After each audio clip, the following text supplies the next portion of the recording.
Well, hello, everyone. Let's get this thing started.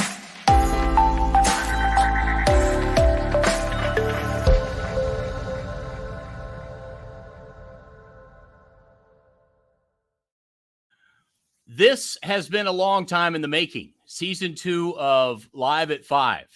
So for those of you watching, maybe for the very first time, you missed the entire season 1. It was a while ago, but here's what I'm doing. I'm Dave Shore. Probably know you since we're on some social media platforms right now live. Glad to have you watching. I am the CEO and president of the ALS Association North Carolina chapter. This is my office here. And after the end of a week, I go back to something that I did for more than 30 years, and that is be in the broadcast industry and enjoy talking to others. And the one thing I miss the most about the broadcast industry that I still get to do, some in the nonprofit world, is talk to fabulous people and fascinating people as well. So I hope you're watching. We are on YouTube Live. We are on, what are we on? LinkedIn Live and Facebook Live as well. All right. Now, if you want to make a comment or question for my guest or me, you just do that, and I'm able to see that. Somebody on LinkedIn just said, crush it. Their name didn't pop up, but that means at least the comments are working, so I appreciate that as well. All right, so we're going to get right into it and bring on guest number 1 of this next season. All right, and it's coming up right now. From the University of Kentucky, Jenny Hansen.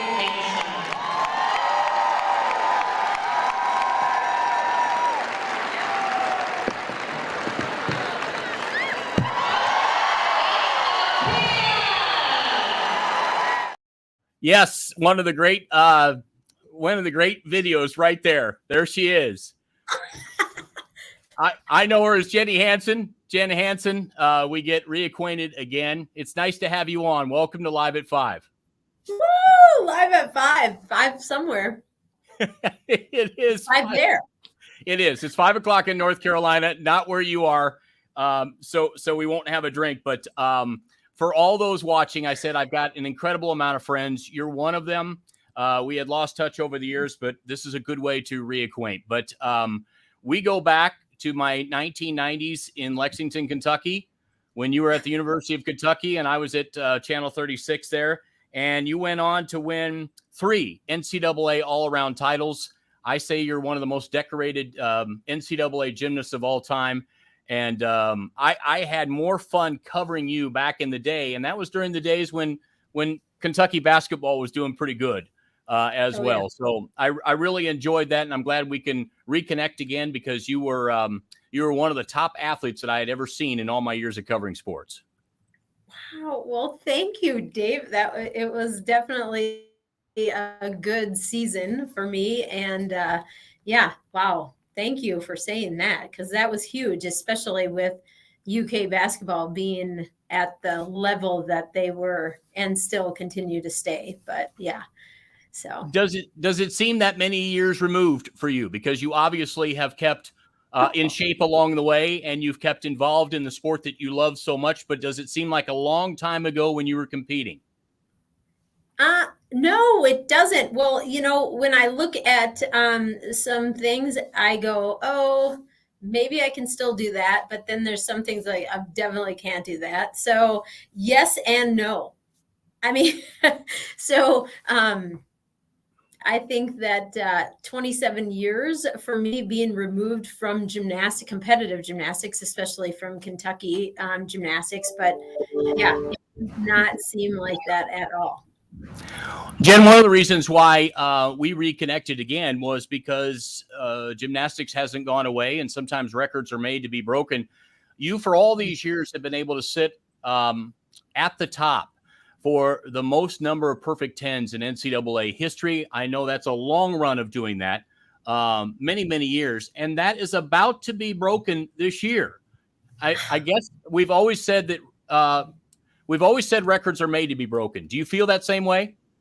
I do feel that same way. I think, yeah. Woo! I remember that. That was my freshman year, I think. I don't know. Maybe it was somewhere in Lexington, but I do remember those 10-0s flashing on that scoreboard because now it's totally different. Like things are so different now.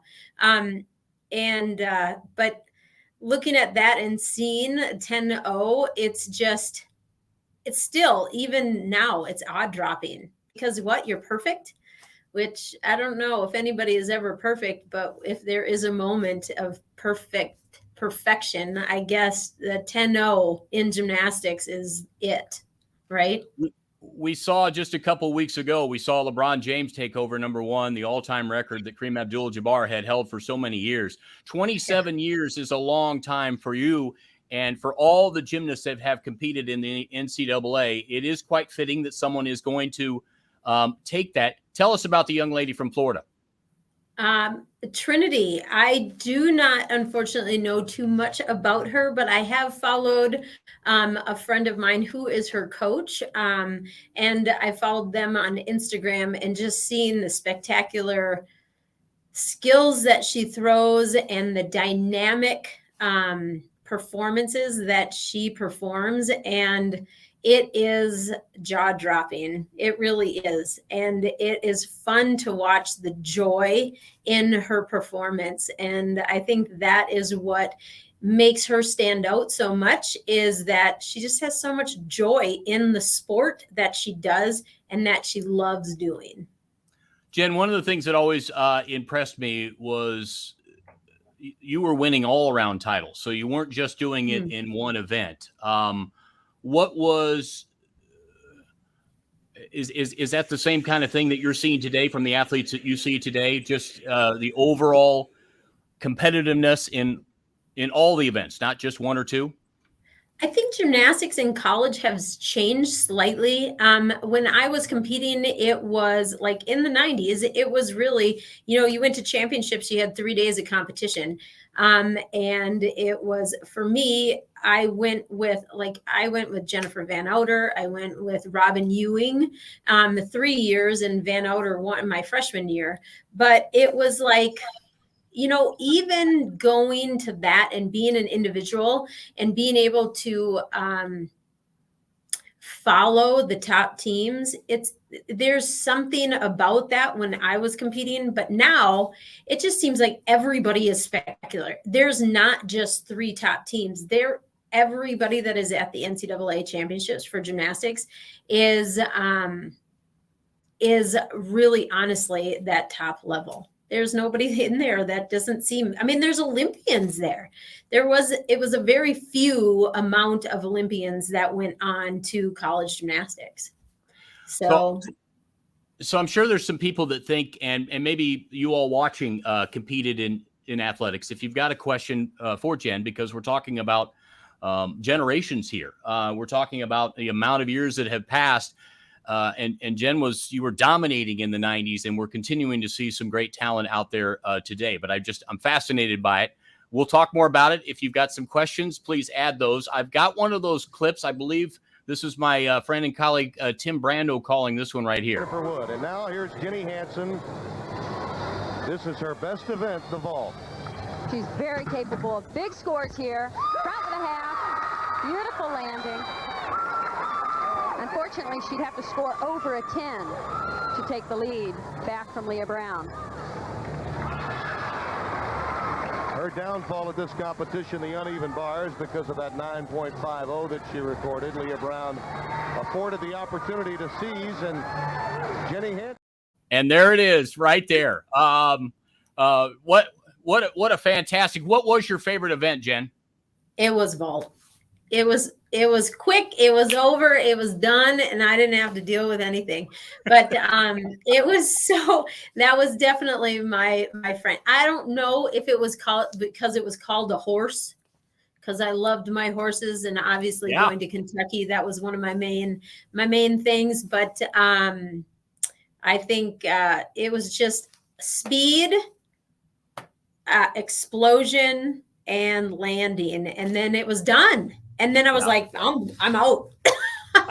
So that's why I think vault was my favorite. But there was, I think every single event, I think the least a favorite, like the clip said, was she had a unfortunate event on bars, which uneven bars was not my favorite event. So I don't know. And going back onto Trinity, I mean, there's so many spectacular dismounts on vault or on bars, and then even the transitions that these girls are doing now. I should say women, because they are women in college, but the women that are performing these routines are like, whew, they're top notch. I mean, Olympic level, because they are Olympians that are there.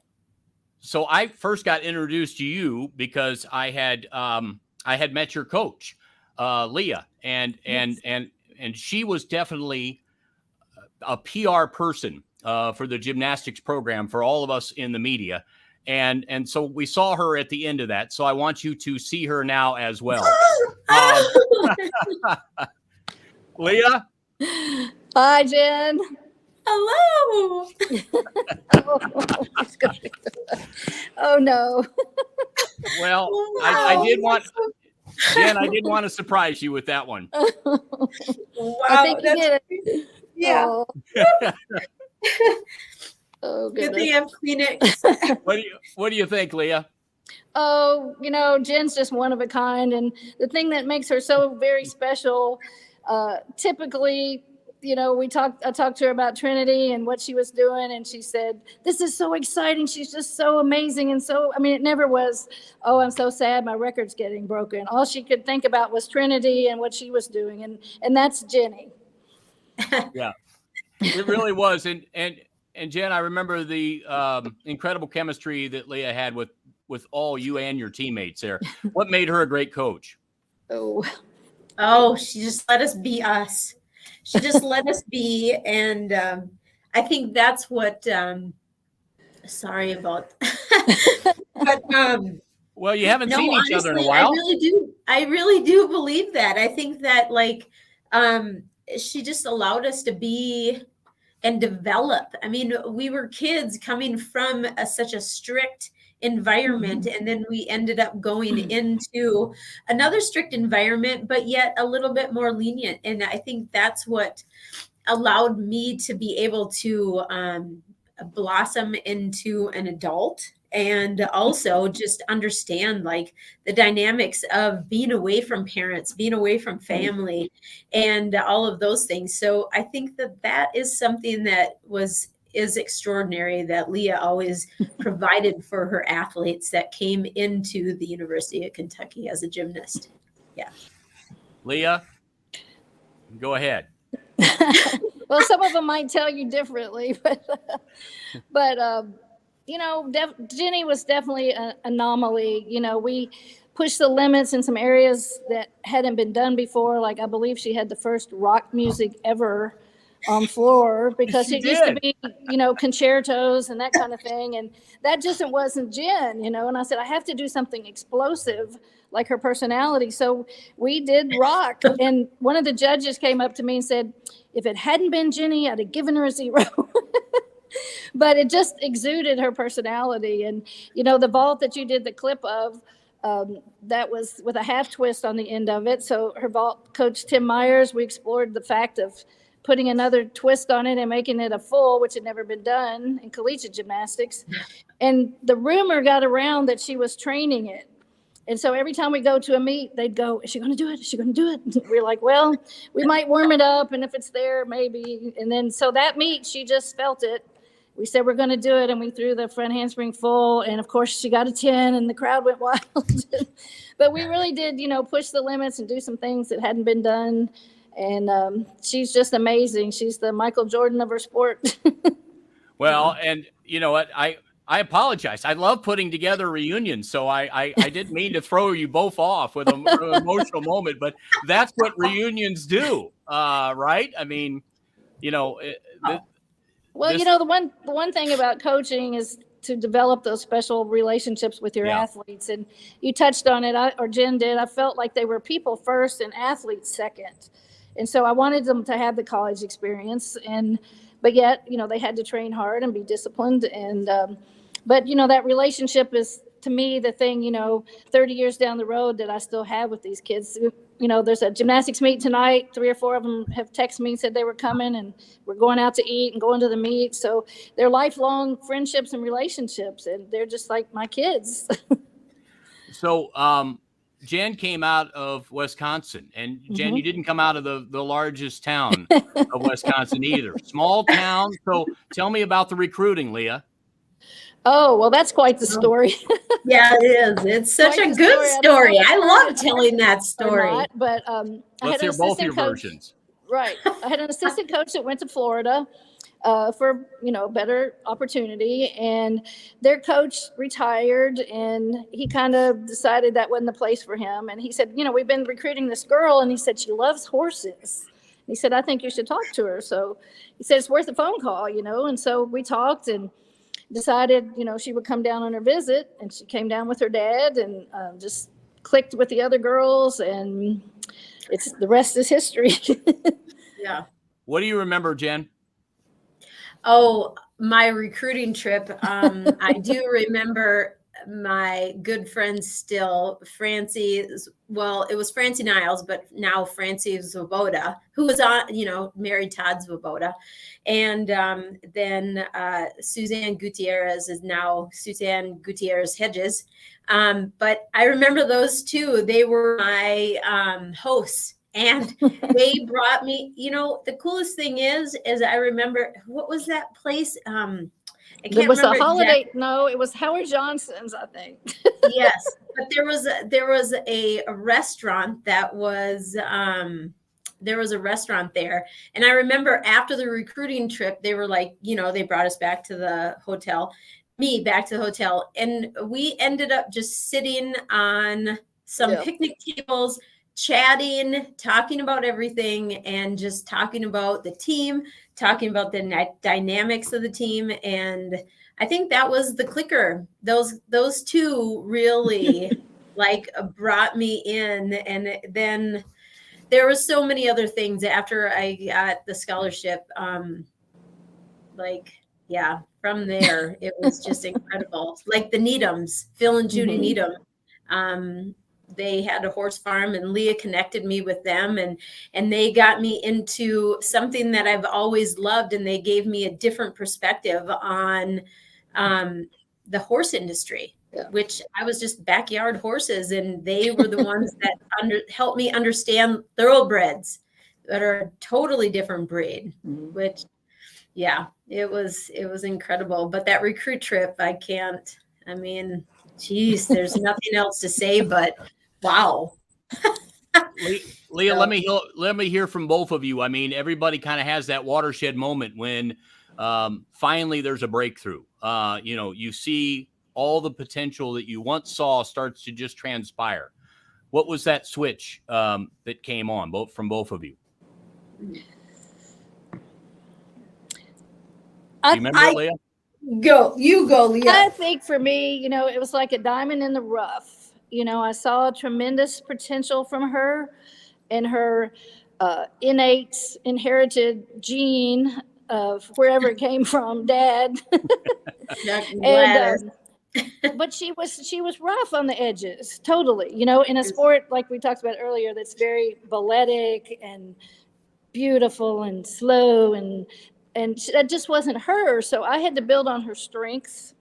And that's what we did. We took what she did well and made it better, and fine-tuned the rough edges. And she was just amazing. I mean, she was the same in practice. I told somebody this the other day. She was the same in practice every day as she was in the meet, except one practice.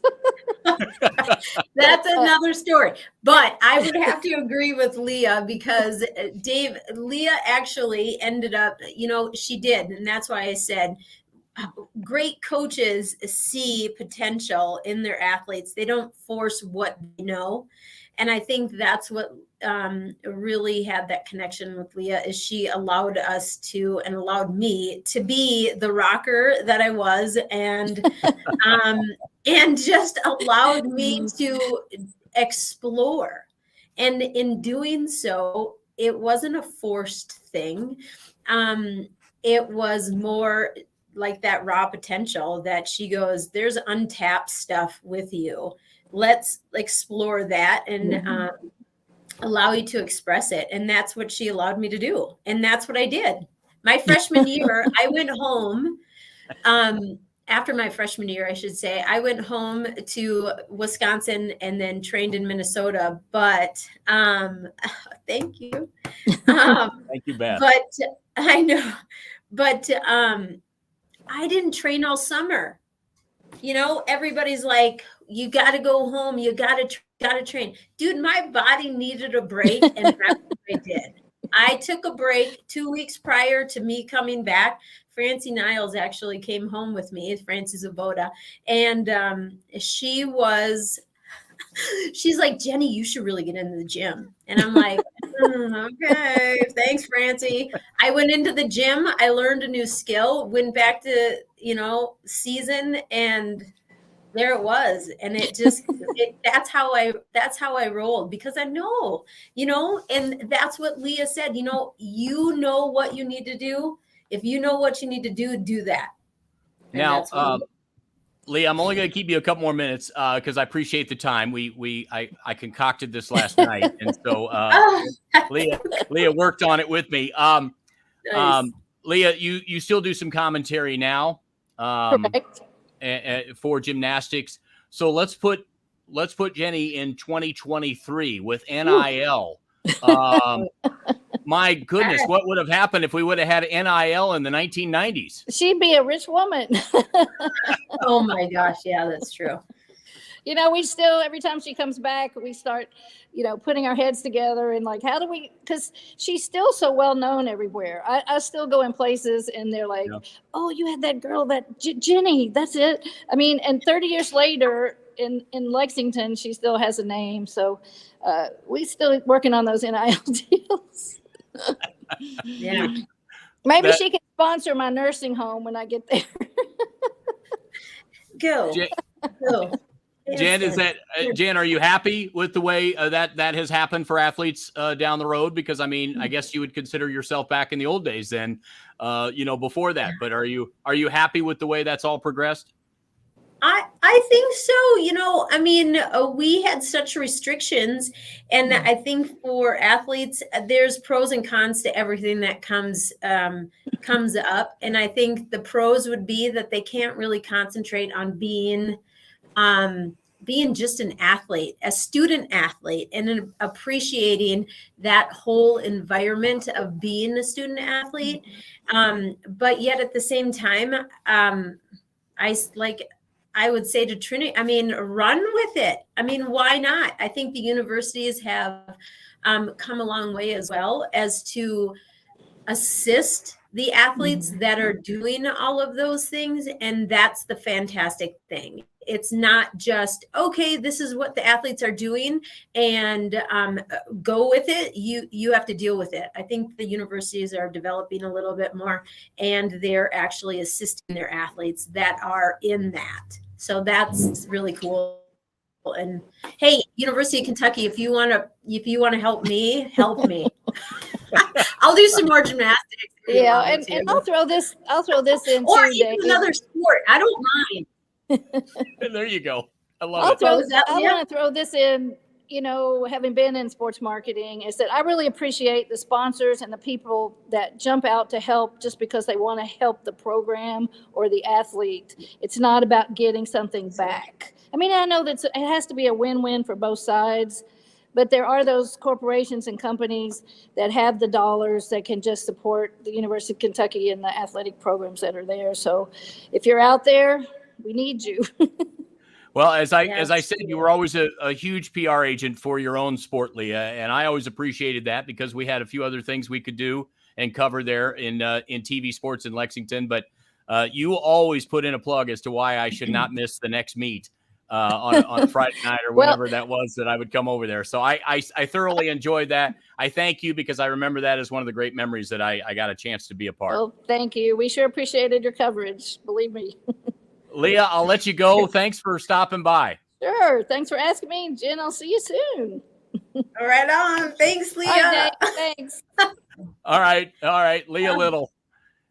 I just wanted to surprise you with that, Jen, because I knew you had been together for many, many years. So Jen, let's a couple things after your gymnastics career, which is always one of the things that I could never understand. Such amazing athleticism and then such a short career in that sport for most people.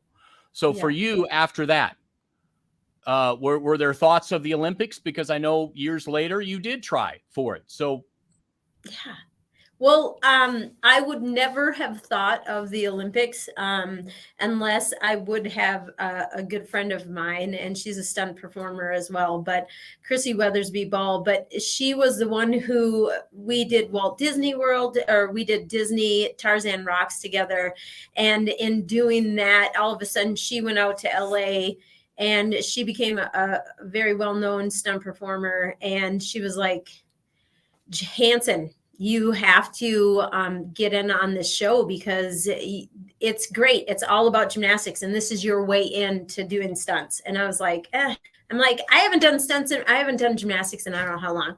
She's like, just get back in the gym, see what you can do, and submit a video. So that's what I ended up doing, and that was 2010, I believe, is when I did that. And I was cast for a stunt double on Make It or Break It, an ABC Family show. yeah. And doing that, I just kept getting into the stunt industry and the entertainment industry. And from there, I all of a sudden, it was one of the shows, and Bella Caroli was on there, and he was like, how come you're not on our vault team? And I was like, what? I'm like, whatever.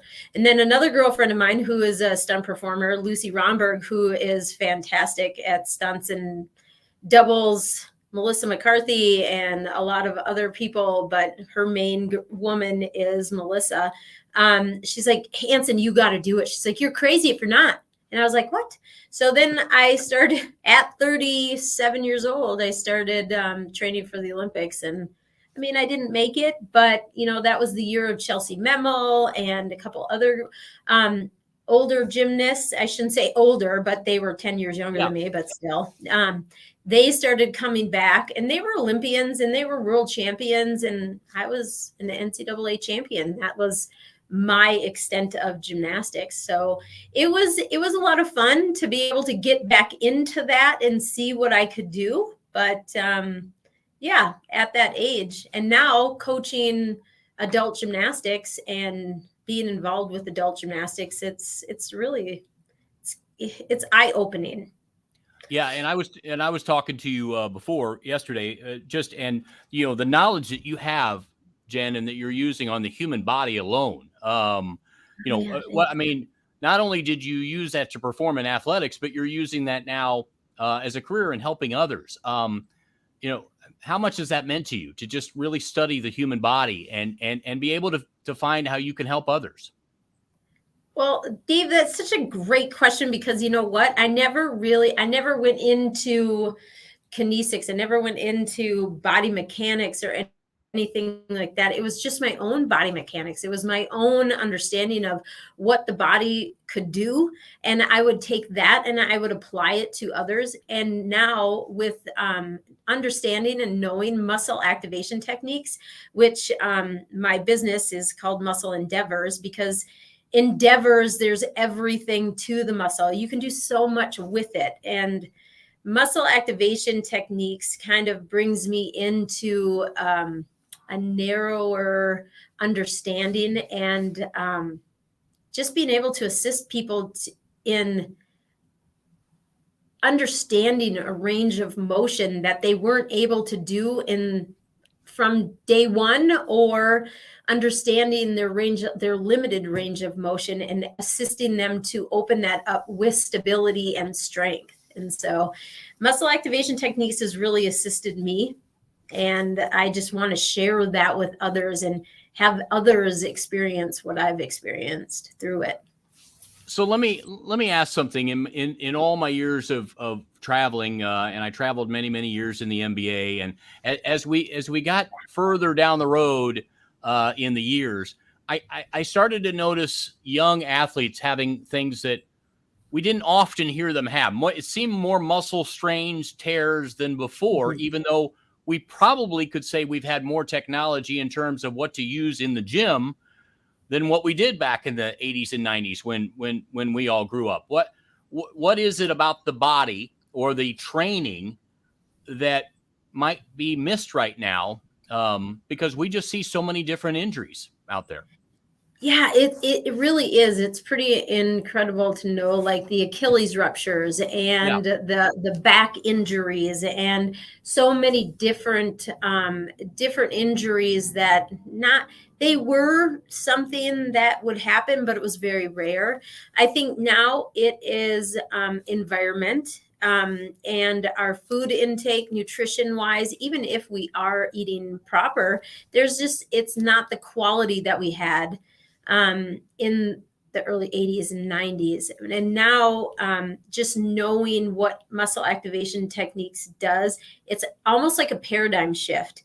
And within that paradigm shift, it's not you're tight here, so let's stretch it. It's you're tight here because you're unable to lengthen or shorten a muscle. And so it's kind of looking at that and understanding that perspective and putting it in a different realm. Instead of saying you can't do this, you're going to do 50 million squats, which seems like ridiculous, but that's what we would have to do. Yeah. It's more of, okay, well, you're going to do this with your hamstring instead of your quads.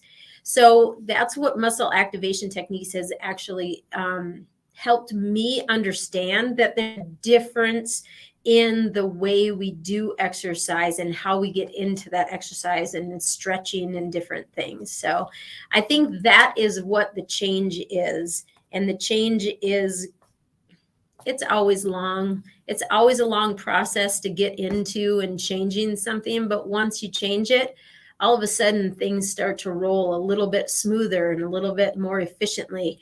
And that's my whole goal, is trying to get muscle activation techniques into collegiate and, well, just even on base level sports. Let me throw another theory that we would often talk about on the road when we were bored. Obviously, with the athletes that I talked to, and Kobe Bryant used to be a big proponent of this. He said, when he grew up, he'd tell me he played so many different sports. He was not a fan of some of the year-round youth programs because they didn't get a chance to play other sports. Was there some advantages, you believe, to the human body and to the muscles if you trained and played different sports throughout your career? I mean, did you do that when you were growing up in Wisconsin? I do something other than actually, gymnastics? yeah, Dave, that's so interesting. I never really I never thought of it in that aspect, but there's so many kids nowadays that do so many different sports. For me, it was solely gymnastics. And then when I got into high school, I was like, I want to try track. But it ended up, my two older sisters moved out of the house. My parents didn't have to drive us everywhere. And so they were like, if you want to do something else, go ahead. So I ended up doing track. I ran 4x1, 4x2, long jump, and the 100. And I tell you, it was phenomenal because it assisted me with my sport of gymnastics, my primary sport. But it also assisted me with the knowledge of like what it takes to do another sport and to manage both sports. So I think it is very advantageous. I think that to do a couple sports, but sometimes when they're competitive sports in the sense of club to club to club to club, maybe not necessarily. But our brain is so amazing because it has that, especially when we're younger, that neuroplasticity to be able to understand and how to go from one sport to the other, and how you can obtain one activity in one sport and bring it into the next. So, yeah. I mean, I did skiing, I did inline skating, I did, horseback riding, which was amazing, trampoline. I did so many non-sports, but were sports that it just assisted me in an all-around ability to be able to perform gymnastics that much better. All right. So if somebody's watching this right now and they have a youngster at home and they say, should I get them involved in athletics? What made life good for you because you were involved in athletics? Oh, family. Family made me as good as I am. And that'll make me cry again. But because it was the support that my mom and dad and my sisters and my friends in high school, and being from that small town. And I mean, even to this day, like my coach, Rick Lang, and he was my math teacher, but he was my gymnastics coach when I was a little kid. Kelly Lemire, I'll throw out names, but like, and Ann Sinclair, those guys were my base coaches, and my parents knew their families and everything of that sort. So I think it's not just one thing. I think it is unity in what makes a person who they are. And I really think that I can only hope that Trinity has that, because the joy that she brings into her sport and what she does on the floor and all of the events is it truly reminds me of me and how much joy it is because she has all of that support. Do you ever make me feel a little bit better? There's days when I feel sore because I'm getting old. Do you ever do you ever have the same kind of things, Jen, or just are you always ready to do a stunt double? Well, you got to come see me, Dave. You got to come see me and I'll get you back. So you won't necessarily, you'll feel sore, but it's because you've exceeded what you are able to do right now. But actually, yeah, of course. I think that is life in general is you age, you get sore, but then you're able to rebound back. But yeah, don't worry about it. I'll hook you up. I'll hook you up. Jen, I'll tell you what, it's been a lot of fun. This has been a lot of fun catching up again. It's been a long time. Congrats. 27 years is a long time to hold an NCAA record. If it's meant to be broken, and it is in the next few weeks for perfect tens, then so be it. Everyone will remember. Everyone will remember who had the record as well. So congratulations to you. Thank you so much, Dave, for this opportunity to appreciate it. All right. Well, thanks again. I'll talk to you soon. Okay. You bet. We'll talk to you. Bye-bye. All right. Jenny Hansen, thanks so much for joining me. And thanks for you watching. I'm not going to do this every week.